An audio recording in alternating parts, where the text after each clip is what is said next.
دنیا کو فتح کرنا ہے تو آواز میں اور لہجے میں نرمی پیدا کرو، کیونکہ لہجے کا اثر الفاظ سے زیادہ ہوتا ہے۔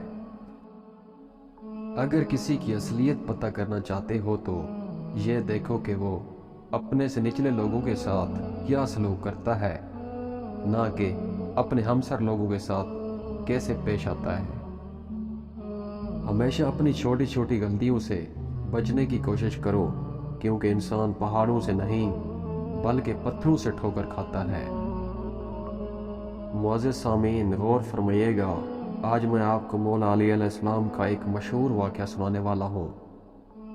حضرت علی علیہ السلام کے پاس ایک یہودی آیا اور کہا، میں نے سنا ہے آپ مسلمان عبادت کرتے ہو تو برے برے خیال آتے ہیں، جبکہ ہم جب عبادت کرتے ہیں تو ہمیں خیال نہیں آتے۔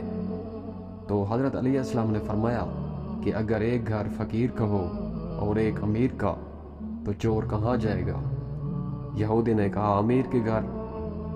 تو حضرت علی علیہ السلام نے فرمایا، تبھی تو شیطان انہی کو ستاتا ہے جن کے دل میں اللہ ہے، جن کے دل میں اللہ نہیں ہوتا وہاں شیطان کا کیا کام۔ کچھ دن یہ تعلق بھی خوب رہا کہ تیرا نام میرے نام سے منسوب رہا۔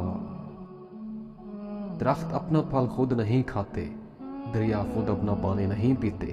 پتہ ہے کیوں؟ کیونکہ دوسروں کے لیے جینا ہی اصل زندگی ہے۔ کسی چیز کا فیصلہ لینے سے پہلے 1000 بار سوچو، مگر جب فیصلہ لے لو تو واپس نہ مڑو، چاہے لاکھ پریشانیاں کیوں نہ آئیں۔ لہجہ تلخ کبھی نہ بناؤ۔ بزرگوں کا قول ہے کہ کلہاڑی بھول جاتی ہے مگر درخت یاد رہتا ہے۔ بے قدرے لوگوں کو زندگی سے نکالو اور قدر کرنے والوں کو دل میں جگہ دو، زندگی پرسکون ہو جائے گی۔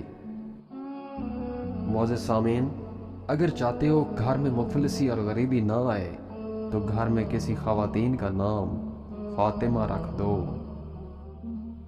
دوست کی غلطی ریت پر لکھو تاکہ پانی اسے مٹا دے، اور دوست کے احسان پتھر پر لکھو تاکہ کوئی اسے مٹا نہ سکے۔